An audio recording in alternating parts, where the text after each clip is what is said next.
Aleluia, Teu é o governo para sempre, aleluia, que Deus possa governar sobre as nossas vidas, que nós tenhamos, na verdade, ou seja, experiências com o Senhor e cada dia mais experiências, que nós possamos, de fato, viver essa realidade do reino de Deus no nosso dia hoje, amém? Nós temos ministrado aí sobre a vitória sobre o pecado. Eu entendo, na verdade, que esse é um dos grandes desafios e que muitos irmãos, muitas pessoas queridas, amadas, assim, servos de Deus, infelizmente ainda vivem em derrota, vivem caminhando, ou seja, e vivem aquela experiência da montanha russa, né? Sobe e desce, né? Um dia eles estão no topo, cheios do Espírito Santo, no outro dia eles estão caídos, né? E isso tudo é porque na verdade, ou seja, você ainda não tem tido revelação daquilo que Deus já liberou sobre a sua vida, que você precisa, na verdade, romper alguns limites que estão sendo impostos a você, mas que o Senhor já venceu e que você, na verdade, pode viver em liberdade. A palavra de Deus para nós hoje, na verdade, ou seja, seja livre, ou seja, nós queremos ministrar sobre a sua vida nessa manhã a libertação da lei e do pecado. O que muitas das vezes nós não pensamos, nós não percebemos, é que parte das nossas prisões, parte daquilo que nos prende ao pecado ainda, é uma questão que está na nossa mente, ou seja, é o que eu creio a respeito daquilo. Mais do que nunca, aquela máxima, né, que um pensamento errado produz um comportamento errado, ela se aplica aqui. Porque se eu tenho um pensamento errado, diferente do que a palavra de Deus diz a respeito do pecado e da minha relação com esse pecado, normalmente isso vai gerar um comportamento errado. E nessa manhã, por meio da palavra de Deus, o Senhor vai liberar sobre a sua vida revelação, clareza de Deus, para que você possa ser livre, para que você possa viver, na verdade, em liberdade, porque foi para a liberdade de fato que o Senhor te chamou. Então, ou seja, viva debaixo dessa liberdade. Eu quero ler um texto com você que está no Antigo Testamento, Números capítulo 5, e nós vamos ler os versos 1 e 2, que diz assim a palavra do Senhor: Disse o Senhor a Moisés: ordena aos filhos de Israel que lancem para fora do arraial todo leproso, todo que padece de fluxo e todo imundo por ter tocado em algum morto. A gente percebe que nesse texto aqui ele aborda 3 tipos de pessoas que não podiam fazer parte, na verdade, da congregação dos filhos de Israel: o leproso, o que padecia de fluxo e o que tinha tocado em morto. Então, ou seja, qual que é o significado disso tudo? Eu preciso que você entenda, na verdade, que a lepra, ou seja, no aspecto assim da simbologia, ou seja, a lepra, ela simboliza, na verdade, aquele pecado passivo, aquele pecado, na verdade, que eu permito na minha vida, que eu não faço nada para me livrar dele, eu simplesmente aceito esse pecado e vivo como se isso fosse uma realidade permanente na minha vida. O fluxo é o pecado mais ativo, ou seja, ele toca a vida dos outros, ele é algo que sai de mim, que é transferido na vida das pessoas, ou seja, que é gerado em mim. E por último, ou seja, esse tocar em cadáver é a ideia, na verdade, daquele pecado por associação. A gente poderia, na verdade, ou seja, trazer ainda, ou seja, tornar isso mais claro, pensando da seguinte forma: o pecado nas nossas vidas, ele pode acontecer de 3 formas. Quais são essas formas? Primeiro, por omissão. Quando, ou seja, nós não fazemos o que é certo, nós aceitamos o pecado, nós percebemos aquilo, nós somos tentados, mas a gente fica naquela situação: a carne é fraca, eu sou fraco mesmo, então, na verdade, ou seja, todo mundo peca e tudo, e eu não faço nada em relação, ou seja, eu me omito, e quando eu me omito, aquilo, na verdade, começa a fazer parte da minha vida. Outra forma, na verdade, do pecado se manifestar na nossa vida é por comissão, é quando nós fazemos o que é errado, quando nós tomamos a atitude de ir lá e fazer o que é errado, e muitas das vezes sabendo que é errado, mas a gente se apoia, na verdade, em muitas desculpas que nós damos para nós mesmos. eu sou fraco, todo mundo faz. Percebe isso? Às vezes o que acontece, a gente está enganando a si mesmo. E em terceiro lugar, na verdade, ou seja, a outra forma que o pecado muitas das vezes se manifesta nas nossas vidas é por meio da associação com aquele que comete pecado. Ou seja, não, eu não estou cometendo pecado, mas eu estou concordando com aquele que peca. Não, eu não estou concordando, eu só estou junto, eu só estou assistindo o que ele está fazendo, eu só estou vendo o que está sendo feito. Eu não estou fazendo, eu estou só observando. Quando nós, na verdade, ou seja, muitas das vezes nos calamos diante de algumas situações de pecado, quando nós, na verdade, ou seja, damos o nosso aval, porque olha, há um ditado popular que diz que quem cala consente. Que aí, na verdade, ou seja, quando você se detém em alguma situação e você permanece ali, o salmista disse o que? Olha, feliz é aquele que não se detém no caminho dos pecadores. Ele não para ali e fica associado com aquilo. Às vezes a gente não percebe, mas por meio da associação, nós muitas das vezes nos colocamos em situação de pecado sem perceber. Agora, quando a gente olha para o Evangelho, nós vamos perceber três coisas também. Que o primeiro milagre de Jesus mencionado em Mateus, no Evangelho de Mateus, foi logo depois do Sermão do Monte. E qual foi esse pecado? Está lá em Mateus capítulo 8, verso 2. Tem uma palavra-chave nesse verso. Diz assim o texto: eis que um leproso, tendo se aproximado, adorou, dizendo: Senhor, se quiseres, podes me purificar. E Jesus, estendendo a mão, tocou-lhe, dizendo: quero, fique livre.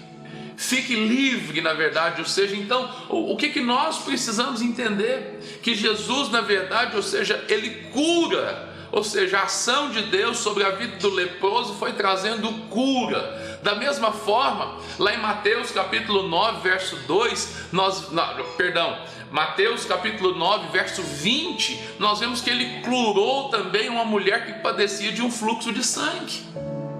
E sobre a questão dos mortos, você sabe que aconteceu com Lázaro e ele ressuscitou Lázaro que estava morto.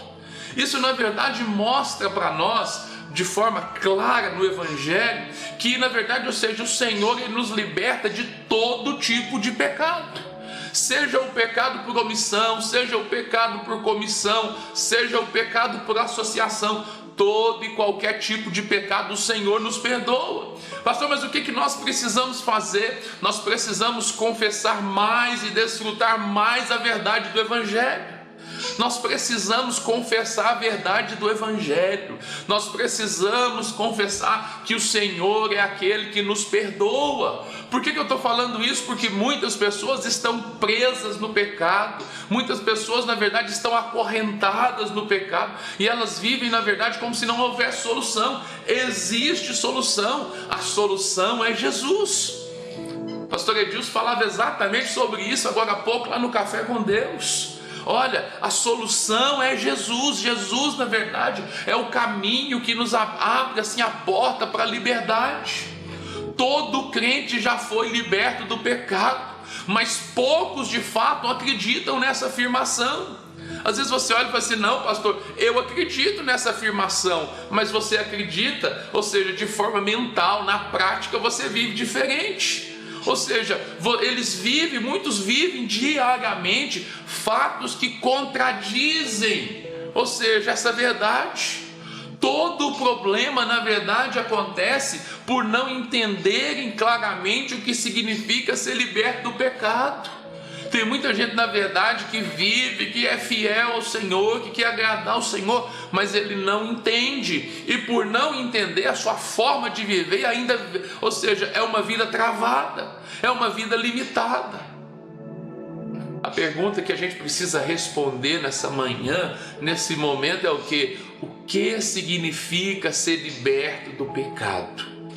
Querido, deixa eu te dizer, ser liberto do pecado é ser liberto da condenação do pecado. Entenda isso. Uma coisa, ou seja, que você precisa colocar em mente, que você precisa ter clareza, é que nenhuma condenação há para aqueles que estão em Cristo Jesus. o pecado, na verdade, ele ainda continua sendo uma possibilidade, ou seja, sendo um acidente de percurso. Mas olha, nós já fomos libertos da condenação do pecado. Então eu não preciso ficar me condenando. Por quê, pastor? Porque olha, a Bíblia diz claramente que eu já morri para o pecado. E se eu morri para o pecado, não há condenação mais sobre mim. Romanos capítulo 6, verso 10, a palavra de Deus diz: pois porquanto a ter morrido, de uma vez para sempre morreu para o pecado, mas quanto a viver, vive para Deus. Assim também vós considerai-vos mortos para o pecado, mas vivos para Deus em Cristo Jesus. Para que a gente possa compreender a nossa libertação do pecado, ou seja, para entendermos essa realidade de sermos livres do pecado, nós temos que perceber que Cristo morreu para o pecado. O verso 10 aqui diz claramente que Cristo morreu para o pecado. E em que sentido ele morreu para o pecado? Que diferença isso faz para as nossas vidas? Em primeiro lugar, ele não morreu para a influência do pecado. Portanto, ele não tinha, ou seja, nenhuma atração pelo pecado. Uma vez que ele não tinha a natureza do pecado, ou seja, isso já não fazia diferença para a vida dele. Isso na verdade já não travava a vida dele, isso na verdade já não era um empecilho, porque ele morreu para o pecado, ou seja, para a influência desse pecado. Em segundo lugar, ele não morreu para a prática do pecado, pois ele nunca cometeu pecado. Então, ou seja, a gente precisa entender. Então, ou seja, em qual aspecto do pecado Cristo morreu? Na cruz, o Senhor recebeu a condenação pelos nossos pecados. Ele foi condenado de uma vez por todas, por todos os nossos pecados. Por causa dos nossos pecados, ele teve que morrer. Então, ou seja, ele não praticou o pecado. Ele morreu, na verdade, pelos nossos pecados, no nosso lugar. Nós precisamos, na verdade, entender que agora, assim como diz o verso 11, ou seja, o verso ele começa com a seguinte expressão: assim também vós. Ou seja, que significa do mesmo modo que, assim também vós, do mesmo modo que, ou seja, do mesmo modo que Cristo morreu pelo pecado, vocês também devem se considerar mortos para o pecado. Entenda essa palavra, considerar. É você perceber e entender, na verdade, ou seja, o que já aconteceu na sua vida. Muitos crentes, na verdade, estão vivendo sem perceber essa verdade. Você precisa confessar essa verdade diante das tentações, diante das dificuldades, diante dos seus dilemas. Você precisa considerar que você já morreu para o pecado. Cristo morreu para sofrer o quê? A condenação do pecado. Assim, eu devo me considerar morto para toda condenação também, porque a condenação já foi sobre ele já pagou. Eu estou morto para toda condenação, mas eu não estou morto para a influência, para a tentação, para a prática do pecado. É isso, na verdade, que eu preciso separar. Eu preciso confessar a todo tempo que eu sou livre da condenação do pecado. Isso nos livra, na verdade, da escravidão. O pecado ainda continua uma possibilidade. Por quê? Porque a natureza humana tende para isso. E é uma guerra que nós lutamos todos os dias. Ah, pastor, então eu vou me acomodar. Não. Eu preciso, na verdade, lutar contra isso, mas entender, na verdade, que isso ainda é uma possibilidade, que eu vou ser tentado. Mas olha, quando eu caio, quando eu erro, quando eu falho, eu não fico me martirizando, me condenando. Por quê? Porque eu já morri para a condenação. O Senhor já pagou, na verdade, por todos os nossos pecados. Eu sou livre do poder do pecado. É quando eu entendo, na verdade, que nenhuma condenação há mais na minha vida. Eu não sou livre, na verdade, ou seja, mas eu não sou livre, pastor, do poder do pecado. Para responder essa pergunta, você precisa, na verdade, saber qual é a força e o poder do pecado. A palavra de Deus nos diz claramente que a força do pecado é a lei. 1 Coríntios capítulo 15, 56 vai dizer: o aguilhão da morte é o pecado, e a força do pecado é a lei. Então entenda uma coisa: para ser liberto do poder do pecado, eu preciso antes ser liberto da lei. É a lei que dá poder ao pecado na minha vida.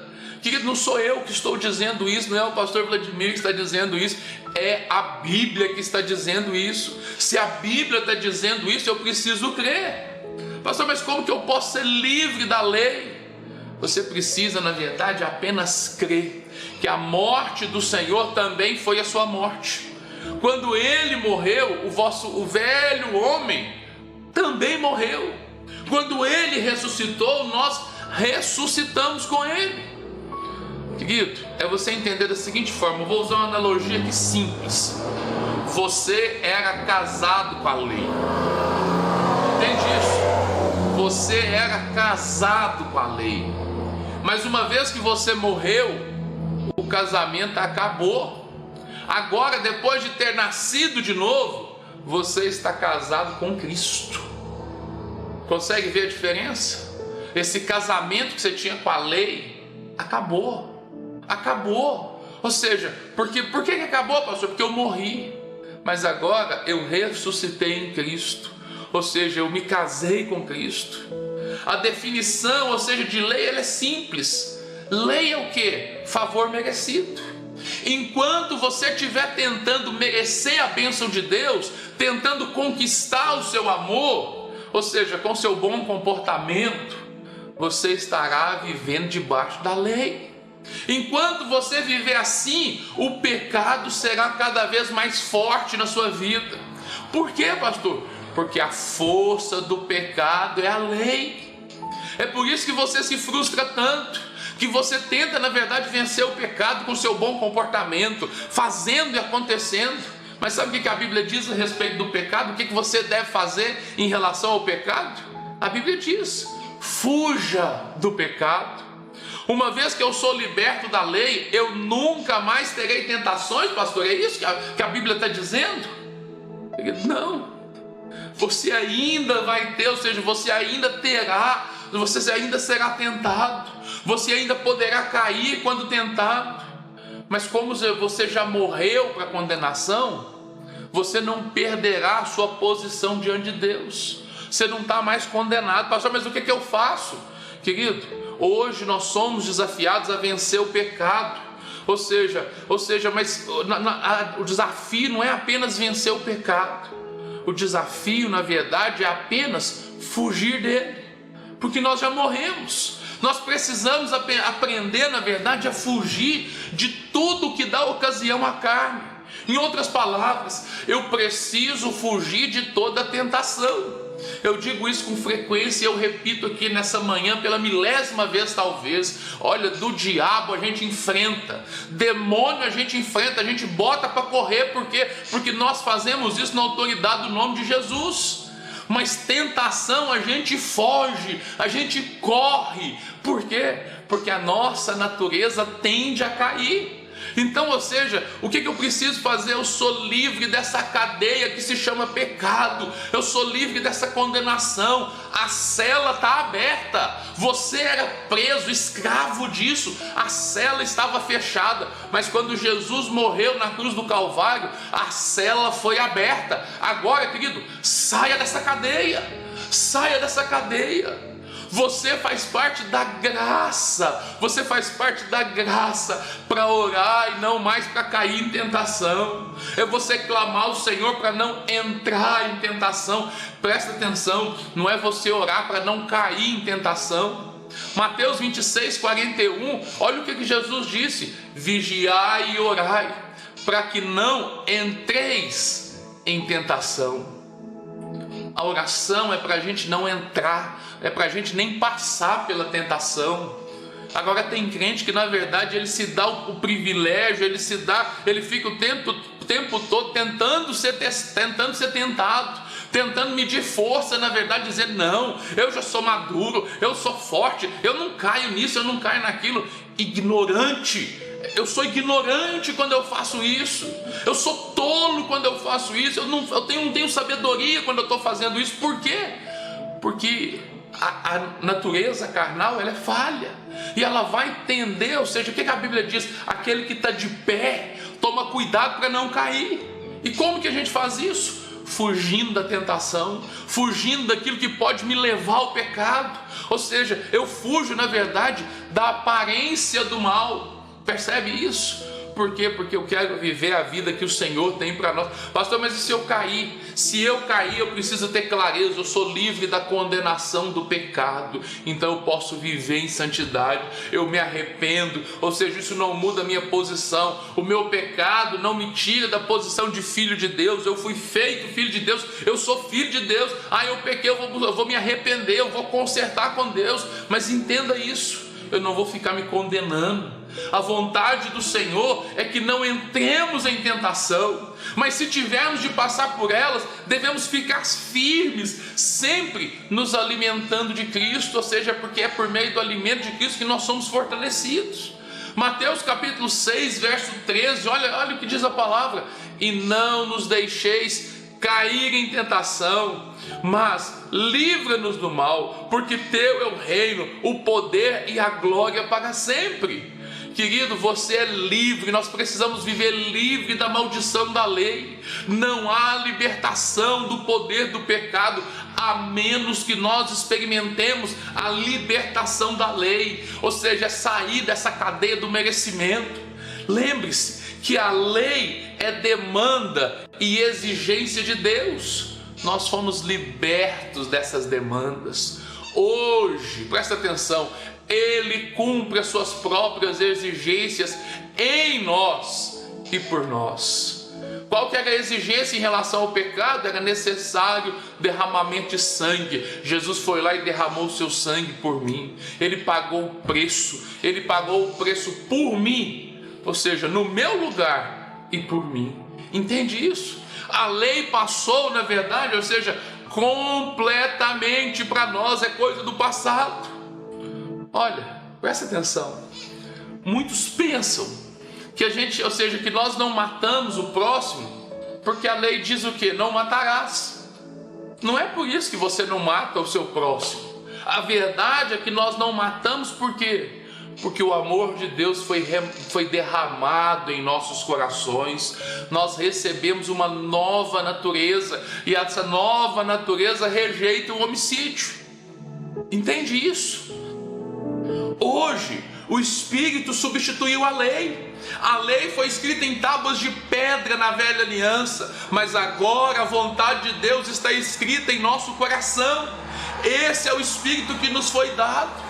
Lá em Gálatas capítulo 5, verso 18, a Bíblia diz: mas se sois guiados pelo Espírito, não estais debaixo da lei, não estais sob a lei. Não é a lei que determina a nossa conduta, não. Nossa decisão de andar no Espírito, ou seja, a nossa decisão é andar no Espírito. Não é um fator decisivo, ou seja, o que a gente entende que o que faz a diferença nas nossas vidas é porque eu decidi viver uma vida para Deus. O Espírito Santo está sobre mim e eu decidi, na verdade, que Ele vai governar a minha vida. Ou seja, o fator decisivo na nossa caminhada com Cristo é a decisão de que o Espírito Santo conduz as nossas vidas. A palavra de Deus diz que aqueles que estão debaixo da graça, aqueles que receberam a graça, já não estão mais debaixo do domínio do pecado. E um grande sinal disso é que ele provou da graça, é que ele tem vitória sobre o pecado. Querido, em nome de Jesus, ou seja, você precisa desfrutar da graça, você precisa viver essa realidade na sua vida hoje. Viva, na verdade, ou seja, essa liberdade, a vitória que Cristo tem para você. Deus tem vitória sobre o pecado, e isso está, na verdade, de você viver, na verdade, através da graça. Eu sei que às vezes a gente enfatiza isso e às vezes ainda resta dúvida no seu coração. Talvez a dúvida no seu coração seja essa: mas como a graça pode nos ajudar a vencer o pecado? Pastor, como? Me explica. Eu te explico.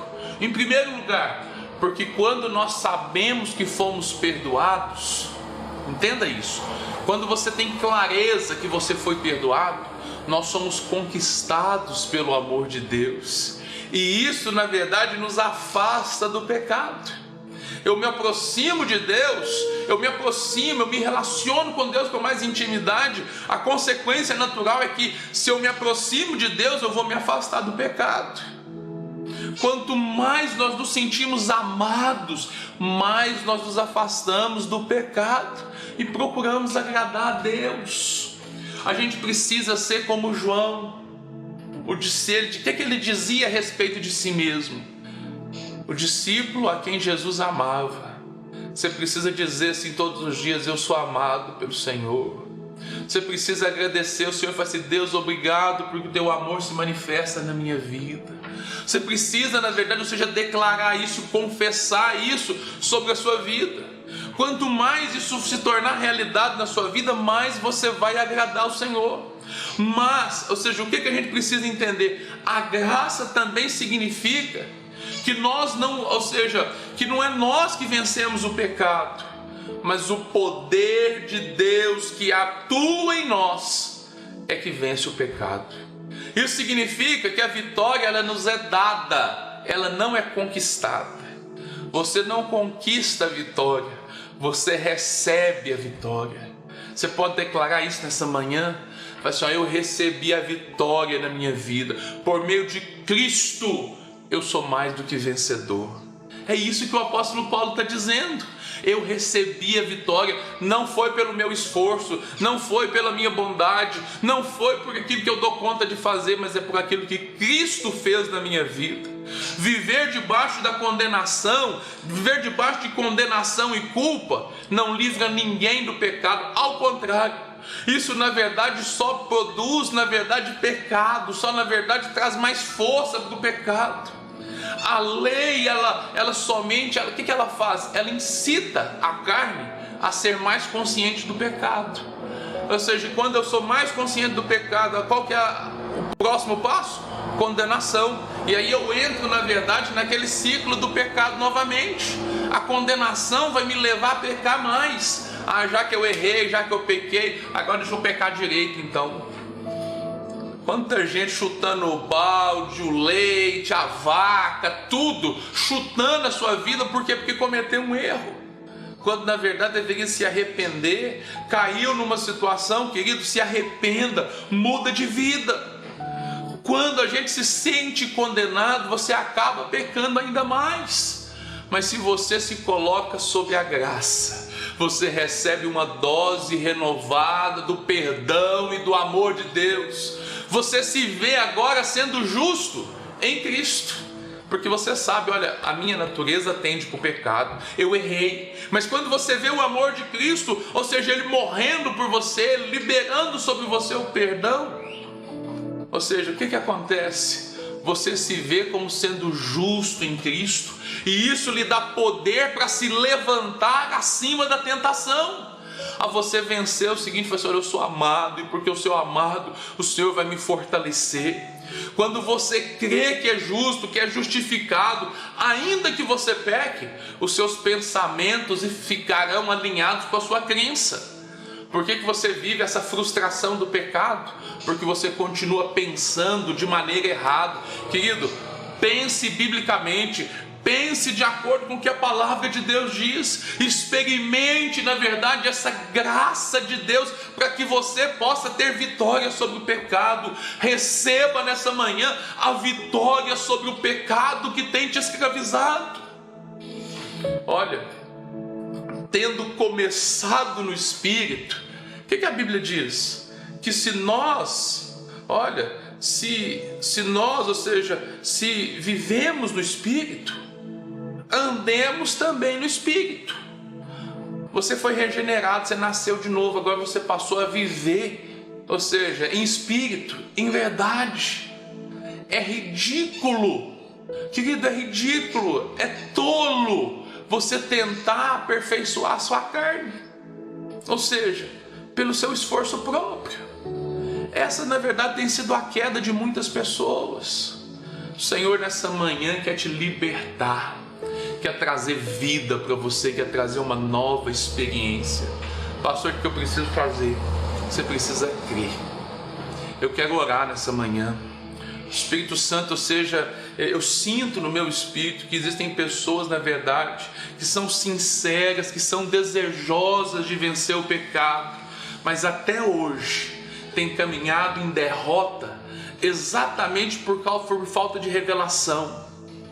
Querido, Oséias no capítulo 4, verso 6, ele diz: o meu povo está sendo destruído por lhe faltar conhecimento. Diante das situações de fraqueza, de lutas, de dificuldades, olha, é você de saber o seguinte: a graça do Senhor te basta. A graça do Senhor te basta. É você saber o seguinte: o amor de Deus é sobre mim. Eu recebi esse perdão e eu vou viver debaixo desse perdão. A condenação, porque eu estou morto para a condenação. Eu estou morto para a condenação, ou seja, então, viva dessa forma e você vai ter vitória. Eu quero orar por você nessa manhã. Eu quero declarar libertação sobre a sua vida, em nome de Jesus. Espírito Santo, obrigado pela Tua palavra. A Tua palavra é a verdade. É por meio da Tua palavra que nós desfrutamos de vida. É por meio da Tua palavra, Deus, que nós somos mais do que vencedores. Oh Deus, nós recebemos do Senhor essa provisão e agora nós queremos viver com base nela. Em nome de Jesus, que toda mentira de Satanás, que todo pensamento errado, que tudo que não provém da Tua palavra, Deus, seja retirado da mente dos Teus filhos, que eles possam viver, ó Deus, em novidade de vida. Que eles possam, ó Deus amado, viver com base na Tua palavra que diz que as coisas velhas se passaram e tudo se fez novo. Viver em novidade de vida, porque nós fomos regenerados. Oh Senhor, nós estamos debaixo de uma nova natureza, nós nascemos de novo. Oh Espírito Santo, tira esse engano da mente dos Teus filhos, liberta agora, Deus, em nome de Jesus. Oh Deus, dá entendimento para essa pessoa sair dessa posição de prisão e possa viver na liberdade, porque é para a liberdade que o Senhor está nos chamando. Oh Espírito Santo, obrigado, porque o Senhor nos ama. Oh Senhor, obrigado, porque diante das tentações é o Senhor que nos fortalece. Oh Deus, nos dá sabedoria, Senhor, para nos posicionarmos de maneira adequada. E agora, Deus, em nome de Jesus, toca nesse coração, toca nessa mente que tem sido subjugada pelo inimigo, para que ela possa viver em novidade de vida. Oh Espírito Santo, traga revelação, que as escamas desses olhos venham cair e eles possam ver o amor do Senhor, que eles possam ver o quanto são amados pelo Senhor e desfrutar dessa graça poderosa